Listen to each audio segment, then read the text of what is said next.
আল্লাহর পয়গম্বর নবী আলাইহিস সালাতু ওয়াস সালাম তার পবিত্র জবান দ্বারা বললেন, মান আহাব্বা সুন্নতি ফাকাদ আহাব্বানি ওয়া মান আহাব্বানি কানা মাই ফিল জান্নাহ। আল্লাহর পয়গম্বর নবী আলাইহিস সালাতু ওয়াস সালাম বলেন, আমার সুন্নাতকে যারা ভালোবাসবে, হে দুনিয়ার মানুষ, আমরা মিম্বার চেয়ারম্যান যখন মিম্বারে দাঁড়ায় আমরা তাদের পিছে ঘুরি কি ঘুরি না? কথা বলেন, ঘুরি না? কি জন্য ঘুরি? যে আমার ওখানে থেকে যদি একজন মিম্বার হইতে পারে, সরকারের তরফ থেকে যদি সরকারের পক্ষে তাদেরকে 10 কেজি করে গম দেওয়া হয়, অবশ্যই ওই মিম্বার আমার কথা বলবে না। কথা ঠিক নেবে ঠিক? যেই রব্বে কারীম আমাদেরকে দুনিয়ার সকল বাধার মুখে থেকে হেফাজত করে জালিসুর রহমান বাগানের মধ্যে আসার মতো শক্তি দিয়েছেন, ওই রব্বে কারীম আমাকে আর আপনাকে আপনাদের পাশের বাজারে চা হোস্টেলে রাখতে পারতেন কিনা? ওই রব্বে কারীম আমাদেরকে এইখানে না আনে টাঙ্গাইল সদর হাসপাতালে রাখতে পারতেন কিনা? ওই রব্বে কারীম আমাদেরকে এই বরকতময় মজলিসে না আনে এই কনকনে শীতের মধ্যে আরামের বিছানার মধ্যে রাখতে পারতেন কিনা? সেই রব্বে কারীম আমাদেরকে অতি দয়াময় ভালোবেসে জালিসুর রহমানে আসার মতো তৌফিক দিয়েছেন। তাতে আমরা সকলেই খুশি না বেজার? খুশি যদি হয়ে থাকি মন ভরে আবারও শুকরিয়া আদায় করি, আলহামদুলিল্লাহ। আলহামদুলিল্লাহ। লাকি কোটি দরুদ সালাম সাইয়্যিদুল মুরসালিন খাতামুন নবিয়্যিন রাহমাতাল লিল আলামিন, যাহাকে সৃষ্টি না করলে আসমান জমিনের মধ্যে কোনো একটা মাখলুকাতকে সৃষ্টি করা হতো না। শুধু এতটুকুই ক্ষান্ত নয়, মাথার গামকে পায়ে ফেলে রাতের রাত নাই, দিনের দিন নাই, ঠিক মতো খাবার নাই, একমাত্র ইসলামকে প্রসারের জন্য যেই নবীর উপরে অল্প অল্প করে নাজিল করেছেন আল কুরআন, সেই নবীর প্রতি আমরা অন্তঃস্থল থেকে দরুদ প্রেরণ করি সাল্লাল্লাহু আলাইহি ওয়াসাল্লাম। মুহতারাম হাজিরিন, আল্লাহর পয়গম্বর নবী আলাইহিস সালাতু ওয়াস সালামের একটা হাদিসের মধ্যে আসছে যে আমার উম্মত যদি একবার আমার উপর দরুদ প্রেরণ করে, আল্লাহ রাব্বুল আলামিন তার কুদরতি ভাবে 10টা রহমত লিখে দেন। একটা রহমতের ওজন কেমন হবে?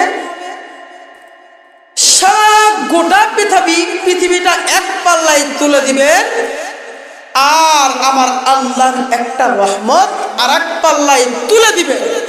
রহমতের পাল্লাটা ভারী হবে আর গোটা পৃথিবীটা শূন্য হয়ে যাবে, উঁচু হয়ে যাবে। তাহলে 10টা রহমত কি পরিমাণ ওজন? অনেক ওজন। শুধু তাই নয়, একবার সুবহানাল্লাহ বলার দ্বারা আল্লাহ রাব্বুল আলামিন দুনিয়ার মধ্যে থেকে এই পৃথিবীর মধ্যে যত খালি জায়গা আছে, পুরা খালি জায়গাটারে আল্লাহ নেক দ্বারা ভরপূর্ণ করে দেন। শুধু তাই, একবার সুবহানাল্লাহ বলার দ্বারা 500,000 বছর, কত বছর? 500,000 বছর রাস্তা দ্রুত যানবাহন, অর্থাৎ যেটা সবচেয়ে দ্রুত গতিতে চলে, ওই যানবাহনে 500,000 বছর রাস্তা অতিক্রম করলে যতটুকু রাস্তা যাওয়া যাবে, একবার সুবহানাল্লাহ বলার দ্বারা রব্বে কারীম তার চেয়ে 70 গুণ বৃদ্ধি করে আমার থেকে আপনার থেকে জাহান্নামকে হটায় রাখে। আমার কথা বুঝতেছেন? সুবহানাল্লাহ জবানে বলা সহজ, এর যে প্রতিদান এটা একমাত্র রব্বে কারীম জানে। মুহতারাম হাজিরিন, আল্লাহ পাকের অসংখ্য আয়াতে কারীম থাকার পরেও আমি আপনাদের সম্মুখে এক আয়াতের এক অংশ তিলাওয়াত করেছি। 21 নম্বর পারার প্রথম পৃষ্ঠা। আল্লাহ রাব্বুল আলামিন তার পবিত্র কালামুল্লাহর মধ্যে বর্ণনা করেন, উতলু মা উহিয়া ইলাইকা মিনাল কিতাব, উতলু মা উহিয়া ইলাইকা মিনাল কিতাব। অগরবী আপনি তেলাওয়াত করতে থাকেন, উহিয়া ইলাইকা মিনাল কিতাব, যেটা আমি আল্লাহ ওহির মাধ্যমে আপনার উপর নাজিল করে দিয়েছি। চিল্লাকান সুবহানাল্লাহ। কোন কিতাবটা তিলাওয়াত করার কথা বললেন? সেটা হলো কুরআন। ইন্নাস সালাতা তানহা আনিল ফাহশাই ওয়াল মুনকার। আল্লাহ তাআলা পবিত্র কালামুল্লাহর মধ্যে ঘোষণা দিলেন, ইন্না নিশ্চয় মানুষকে আল্লাহ তাআলা নামাজের মাধ্যমে দুনিয়ার সকল প্রকার অশ্লীল কাজ থেকে বিরত রাখবে। এই নামাজ পড়লে দুনিয়ার সকল প্রকার কাজ থেকে, বেহুদা কাজ থেকে, গুনার পথ থেকে আল্লাহ আমাদেরকে আপনাদেরকে হেফাজত রাখবে। আল্লাহ বলছেন, আমাদের কারো সন্দেহ আছে? বাজান, কথার হাতে কথা যাতে না বলেন, কথা বলা যায় না। আল্লাহ যে জায়গায় তাগিদ দিয়ে বলছেন, ওই জায়গায় আমি আর আপনি অস্বীকার করার কোনো সুযোগ আছে? বলতে পারেন, হুজুর নামাজ পড়ি গুনাহ ছাড়তে পারি না, কারণটা কোথায়?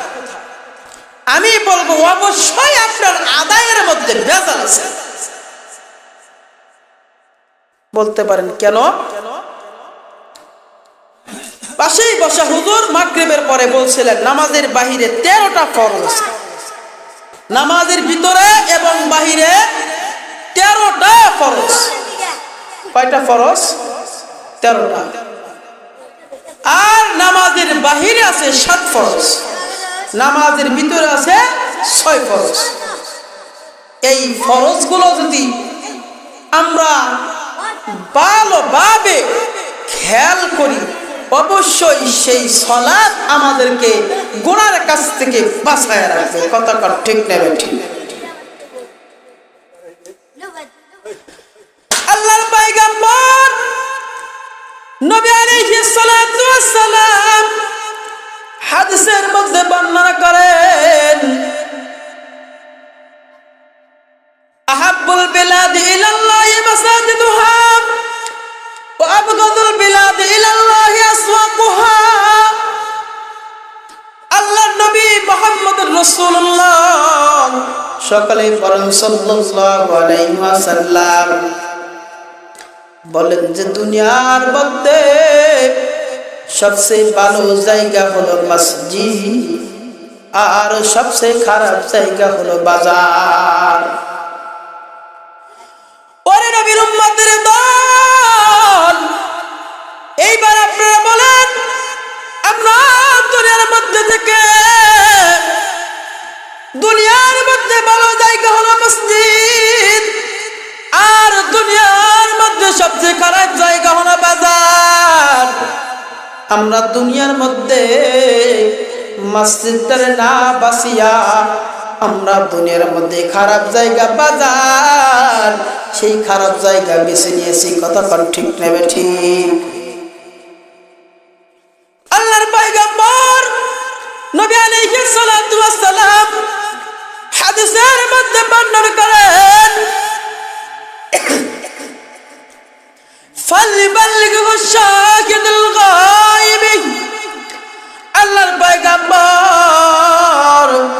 নবী আলাইহিস সালাতু ওয়াস সালাম বিদায় হজের বাসনের মধ্যে বলে যাচ্ছে, হ্যাঁ সাহাবায়ে কেরাম,